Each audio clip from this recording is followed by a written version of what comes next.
Thank you very much for inviting me, and thank you very much for attending my keynote speech. Hope it is a keynote that I'm delivering. I was asked to survey the critiques or the opposition to the concept of a United States of Europe. And when I received this invitation, I was honored to be invited, but I thought, well, why should I actually be competent in surveying this type of critique? I would rather like to present my own view on what the United States of Europe might be and why it is perhaps not such a good idea. So I asked the organizers to change the topic of my intervention a little bit and suggested that I would rather speak about, well, why should the European Union not become the United States of Europe? But when I prepared this keynote speech, I found, thinking about the reasons which I would like to advance, that it's actually a useful exercise to also survey other points of views which are critical of the concept of a United States of Europe. So while I put some effort in changing the topic of the speech, I will now actually come back to the original suggestion and also give some ideas, at least the way I read them, on other people's objections to what might be hidden behind these just words, United States of Europe. Well, actually, the United States of Europe in some sense is a non-topic because nobody, as far as I see, at least no serious politician, is suggesting to build a United States of Europe right now, or even in the more distant future. What is enshrined, though, in the European treaties is the concept of ever closer union. And you know probably that this concept of ever closer union, enshrined in the European treaties and ratified by all member states of the European Union, that this concept is not undisputed, not even among member states.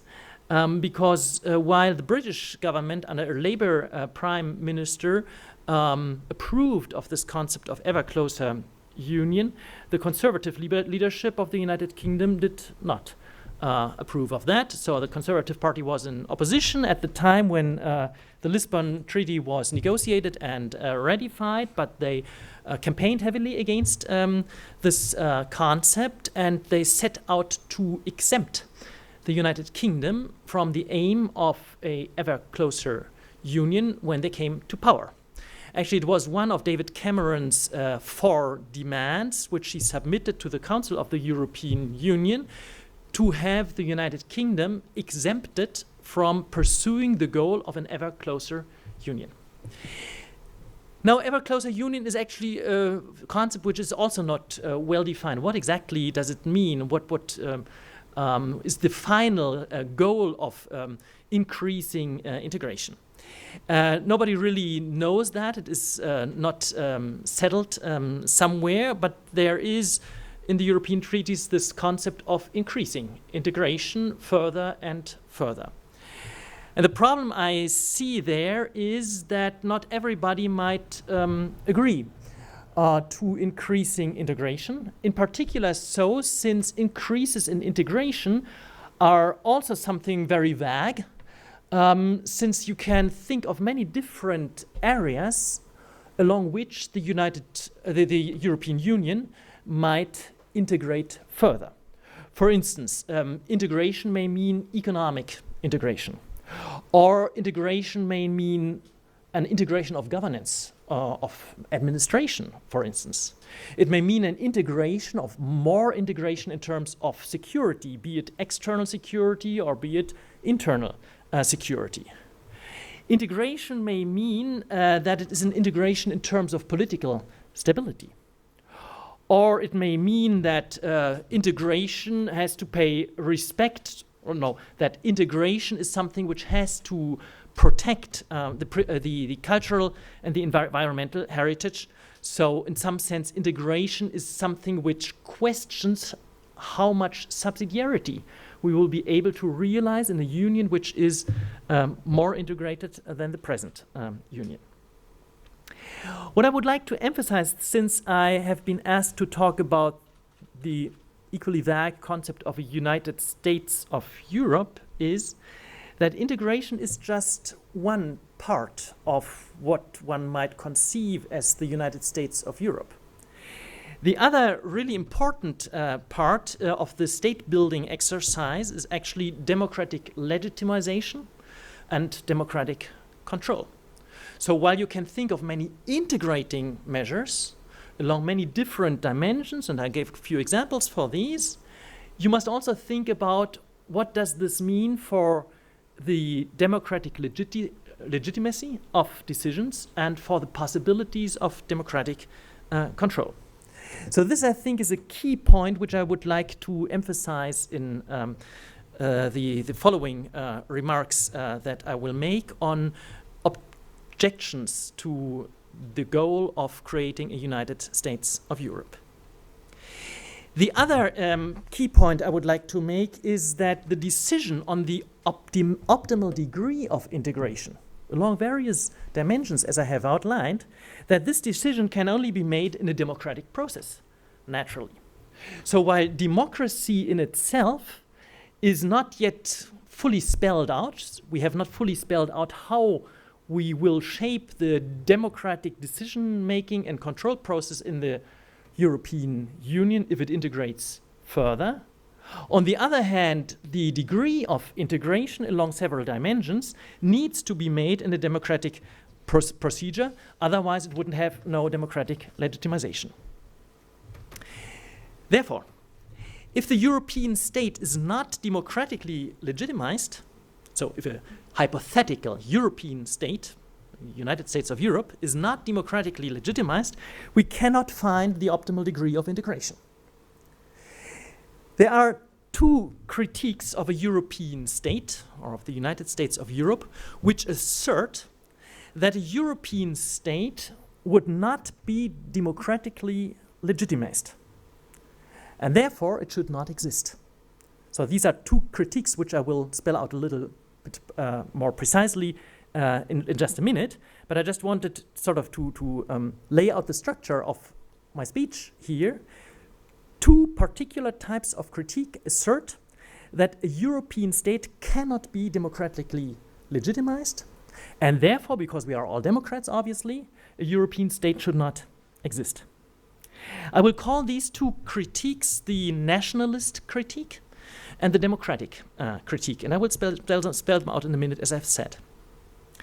There are two other critiques directed at integration rather than at democratic legitimization, two other critiques of the concept of a European state.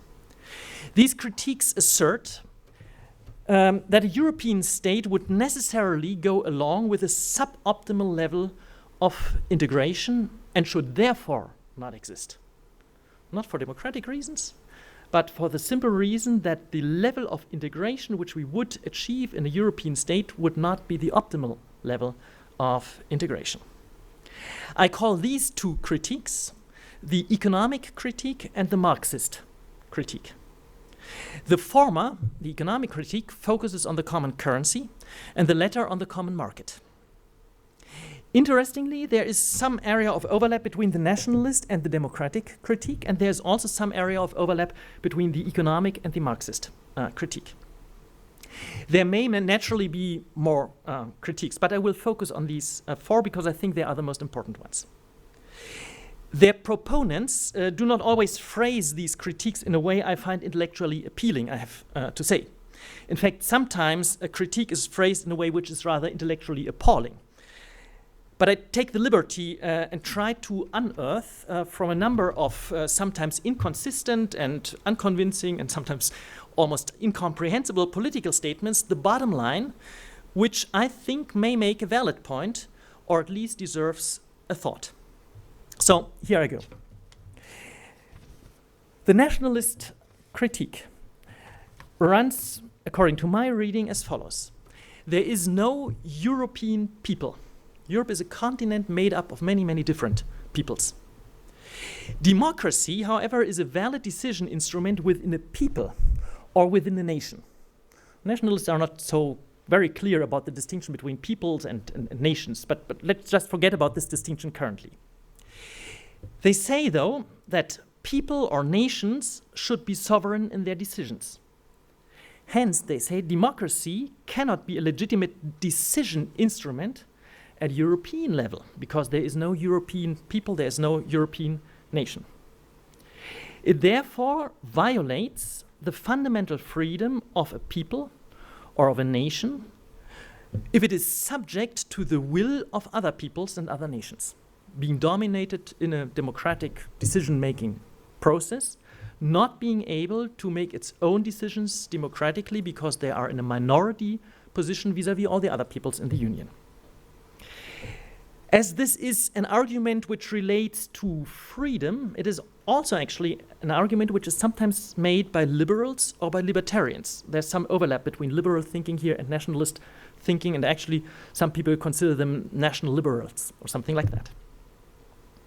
So this is the nationalist critique, which essentially says democracy is not a legitimate decision instrument in a region which is comprised of many different peoples or nations. The democratic critique, the second critique I would like to illustrate, sort of reverts the argument. It says, democracy is in principle a legitimate decision tool at European level, but the European Union is not democratic because the European Parliament is not elected with equal voting rights, which is true.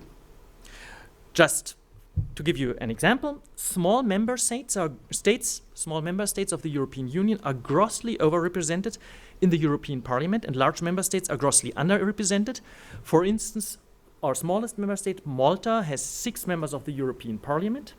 If we had the one man, one vote principle in the elections to the European Parliament, then the German population should actually be represented by 1,000 members of the European Parliament. That's the right relation between the Maltese voters and the German voters. 6 in Malta would make 1,000 here. In fact, Germany has 96 deputies in the European Parliament. So Malta is overrepresented in the European Parliament by a factor of 10, right? And all larger nations, Germany is just one example, all larger member states are underrepresented as compared to the smaller member states. So while it would be obviously possible to introduce equal voting rights in Europe if we want to create a European state, this would marginalize the small member states in parliament and thereby spur the nationalist critique and jeopardize political stability. So the democratic argument says the status quo is that Europe is not democratic because it violates the one man, one vote principle in parliament. But if we were to introduce equal voting rights, which is easy to do, then this would not be acceptable to the smaller member states, so we cannot do it. And this conflict we cannot solve. That's the critique. Clearly, unless equal voting is accepted throughout the Union cannot tax, and fiscal policy must remain within the member states.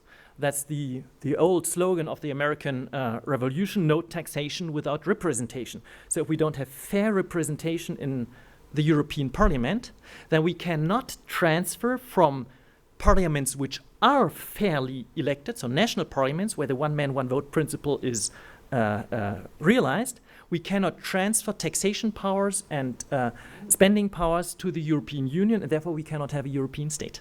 That's the democratic critique. While these two critiques are different, both critiques have their roots in the concept of nations, for which democracy or equal voting rights would not be acceptable because the nations would not have enough say in their own affairs. So in some sense, they both relate to the concept of a nation as a building block of the European Union. I move on to the economic critique and then to the Marxist. The economic critique essentially says that a European state needs to issue a single currency and apply a single monetary policy. I know of no state which has more than one currency or more than one monetary policy. This, however, the existence of a single currency in a region which is very heterogeneous is inappropriately because productivity growth is grossly unequal across the Union. with fixed exchange rates due to the fact that there's just one currency. This is equivalent to having fixed exchange rates. With fixed exchange rates and sticky wages, a single market requires adjustments for low productivity growth regions in terms either of lower wages or in terms of higher unemployment. And that's a political problem for the Union if whole regions suffer from high unemployment or from falling wages. Whole regions or whole countries, coincidentally perhaps countries. This is particularly so when productive regions use their productivity growth to reduce unemployment rather than increase wages. This is what we have done in Germany, right? Wages in Germany have not risen by much, even though our economy is in a fairly good shape. Rather, we have reduced unemployment. So since German wages didn't increase much, wages in the low productivity regions of the European Union had to go down, right? Particularly, say, in crisis countries like in Greece. And the fact that Germany does not increase its wages has something to do with competition on the world market, where higher wages would be an impediment to selling our goods there. So, while a European state with a single currency is possible, very clearly possible, it would be economically suboptimal. It would not be optimal for the Union to have just one currency. A common fiscal policy or a transfer union would not solve the problem because the differences in productivity growth would still prevail. It would only be a remedy for its symptoms and would distort economic incentives. The bottom line of this critique is a single European state has less policy instruments than a confederacy of states and will, given the heterogeneity of the Union, therefore be economically less successful. Therefore, the degree of integration is suboptimal. That's the heart of the economic critique. Hence, integration beyond a certain level is counterproductive in terms of income generation. I emphasize generation here because the Marxist critique will focus on income distribution, right? And I come to the Marxist critique now. A European state, according to Marxists, would be opposed to workers' interests, and the conditions for class struggle would deteriorate. Why is this so? Well, this is because capitalists operating in a single market find it easy to play out the interests of workers in one country against the interests of workers in another country. Business interests, however, are often transnational, so they do not suffer from the same type of rivalry as the interests of workers or laborers do. Capitalists want a big open market. They do not care where they earn their money. Workers, however, care about the conditions in the state they live in. So their interests are more closely related to national interests. But differences in national interests of workers weaken their political power at the EU level. So, according to the Marxist argument, as I understand it, European decision-making is biased towards crony capitalism. Right? Capitalists find it easier to realize their objectives, their interests, in European policy-making decisions than workers do, because workers are not united in their objectives. They are rivals across countries or nations.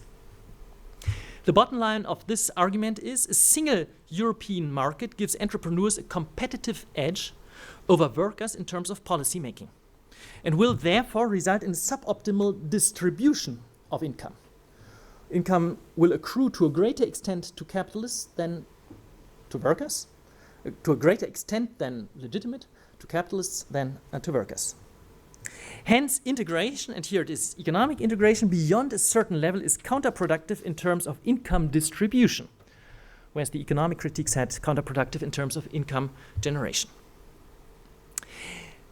Now, these are the main critiques that I surveyed. And I must say I find some more appealing than others. In particular, since I'm not a Marxist, I have my trouble with sort of identifying with the Marxist critique. But there are many people who have this type of thinking, that they worry about income distribution, about the fairness of the income distribution. And I, as an economist, have to admit that very clearly the opening up of markets, either in a worldwide scenario, say the globalization, or in an internal market scenario like we have it in the European Union is something which typically leads to a spread in the income distribution and is detrimental to the low-skilled workers, at least if countries are involved which have plenty of high-skilled works, then the competition by low-skilled workers, which is possible through the opening up of borders and the lowering of external protection, depresses the wages of low-skilled workers and therefore spreads out the income distribution. Now, the economic critique and the Marxist critique are very different, actually, but both have the same root again, namely in the concept of heterogeneity within the European Union. Either heterogeneity in terms of productivity growth or in terms of workers' interests. Both types of heterogeneity, however, correlate with structural features of the member states, and thus they can be easily mistaken or even be misused as clashing along national lines. There are some leftist politicians, think of Monsieur Mélenchon, for instance, who also play the nationalist card and defend sort of the interests of their workers. Although this heterogeneity is actually about the conditions for economic production and about social conditions, both of which are not directly national, but it can be mistaken that way. Now, in my view, at least some of these critiques have some valid points. Some of these points I find more valid than others, but none of them I would discard right away. I would rather think about the question whether we have good answers to these concerns. And my assessment is we do not. We do not have a good answer for the problems of national sovereignty and democratic rule in a multinational state. Critiques number 1 and 2. And we do not have a good answer on how to deal with heterogeneities which, under the mechanisms of a single state, would give rise to inferior generation of income and possibly a distribution of income which is perceived as unfair by major groups in the population. If we do not have convincing answers, we refrain from going away we should refrain from going away where these questions will come up. Because we have achieved a lot in the process of European unification. But we also had to learn the lesson that some steps of integration, for instance, a common currency and a common asylum system, have not worked well and have caused major crises and outright regress in the European Union. This was because we had not thought through the integrating measures and could not answer some of the questions which were legitimately raised when a problem like the sovereign debt crisis or the refugee crisis came up. We risk running in more problems and dissatisfaction in some member states or in the European population at large if we cannot reassure the people in our member states that we are going the right way and that we have answers to the questions they pose. This fact that we do not have the right answers, to my assessment we don't, this fact may not only endanger the integrity of the European Union as we have it today, and as we can see it, that it has already taken its first toll in terms of Brexit. To save and preserve what we have achieved, we should stop rushing into unknown territory. There certainly is an optimal degree of integration along all of the dimensions that I mentioned earlier, but it may well be that we have more or less reached this optimal level or that we have even surpassed it. Let me conclude by a historical observation. Europe has been torn into pieces by many, many wars. The greatest wars of the last 500 years were the 30-Year War, the Napoleonic Wars, and the 2 World Wars. By and large, all of these wars have had as their result a better alignment between nations and states, or between peoples and states. We've seen the creation of nation states. So it is quite likely that the identification between a nation and a state, or between a people and a state, whatever that may be, ask the nationalists, that this identification is actually deeply rooted in Europeans. In fact, the peace we enjoy in Europe since 1945 may greatly have been fostered by the fact that by now most European states are nation states. Many wars have actually developed around conflicts between nations within one single state. This is not to deny that the European Union has not also contributed greatly to this peace. But the European Union as we know it today has always respected the nation state and has taken care not to superimpose itself as something like the United States of Europe. According to my mind, we would be well advised to abstain from any such initiative also in the future. Thank you very much.